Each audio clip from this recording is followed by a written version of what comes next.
दिल्ली आते हुए बस की बराबर वाली सीट पर एक माताजी बैठी थी। लगातार उनका फ़ोन बज रहा था और वह पंजाबी में बात कर रही थी। चीनी मिल की रहने वाली थी, क्योंकि पंजाबी ज़ुबान अच्छे से समझ आती है, तो इतना समझ आ गया। दूसरी तरफ उनका बेटा था, जिसके पास वह दिल्ली जा रही थी। जैसे जैसे दिल्ली करीब आया, उनकी बेचैनी बढ़ने लगी। गाजियाबाद आते आते वह थोड़ा इसलिए परेशान हो गई, क्योंकि उनको जाना था कश्मीरी गेट और बस का आखिरी स्टॉपेज था आनंद विहार।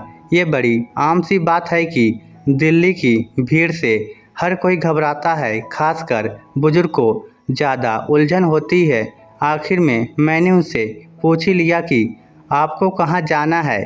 उन्होंने कहा कि उनको कश्मीरी गेट जाना है, वहाँ उनका बेटा उन्हें लेने आएगा। मैंने बोला, आप परेशान ना हो, मैं आपको आनंद विहार ही उतार दूंगा और आप अपने बेटे को फ़ोन पर बोल दो कि वह उधर ही लेने आ जाए। खैर, उन्होंने अपने बेटे को बोल दिया।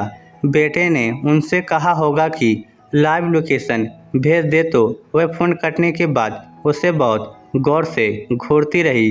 खैर, फ़ोन लेकर मैंने लोकेशन भी उनके बेटे के नंबर पर भेज दी। आनंद विहार पहुँचे तो मैंने उनके बैग वगैरह लेकर उतर गया और एक फुटपाथ पर उन्हें ले जाकर खड़ा हो गया। आंटी ने सर पर हाथ रखा, पंजाबी जुबान में खूब दुआएं दी। बोली, बेटा तूने कित्थे जाना, चला जा। मैंने बोला, हाँ मुझे जाना है आगे। मन हुआ कि आगे बढ़ जाऊं, लेकिन दिल नहीं माना। सुबह तड़के 4 बज रहे थे। लगा बुजुर्ग है, सामान ज़्यादा है, अकेले छोड़ गया तो रास्ते भर कसमकस रहेगी कि बेटा आ गया होगा, ले गया होगा। बेटे के आने तक वहीं रुकने का फैसला किया, चूँकि लाइव लोकेशन लगा रखी थी। करीब 20 मिनट बाद एक सफ़ेद रंग की अल्टो वहीं आकर रुकी। एक सिख नौजवान गाड़ी से उतरा। उसने आर्मी ड्रेस पहनी हुई थी। उतरते ही मुझे देखा और बोला, अम्मार भाई क्या हाल है। यह कहते ही गले लग गया। आंटी बोली, तो जानदा इन्नू। बोला, ये फ्रीडम टीवी वाला है। फिर बोला, भूल गया तू मुझे। मैंने अपनी याददाश्त के घोड़े दौड़ा दिए। इससे पहले मैं याद करता। बोला, अरे भाई मैं कुलदीप, यम स्कूल वाला। कुलदीप मेरे साथ शायद 10वीं तक पढ़ा और मैंने 10वीं 2019 में की थी। और अब यह मुलाकात 14 साल बाद हुई। चूँकि सिख था, वह दाढ़ी और पगड़ी रखी तो पहचानना थोड़ा मुश्किल था। शुरुआत में मैंने पूछा, तू यहाँ कहाँ है, तो कुलदीप ने बताया वह इंडियन आर्मी में है। इस वक्त वह राष्ट्रपति भवन में तैनात है। यह सुनकर खुशी और बढ़ गई। जाते जाते थैंक यू कहने लगा। मैंने बोला, भाई तेरी माँ मेरी माँ नहीं है क्या।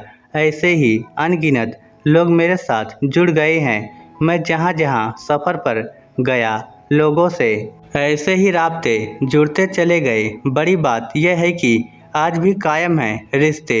सबक यही है कि मदद करने का जज्बा हो तो रास्ते ऐसे बनते हैं कि इंसान गुमान नहीं करता। आप जो दे रहे हैं वही आपके पास लौट कर आएगा। नेक नीयत से बस चलते रहिए। चालबाजी, चालाकी, बिना किसी लालच के मदद करते रहेंगे तो आपको वह मिलेगा जो आप गुमान भी नहीं कर सकते। इस स्टोरी को लेकर आपकी क्या राय है, नीचे कमेंट करके हमें ज़रूर बताइएगा। धन्यवाद।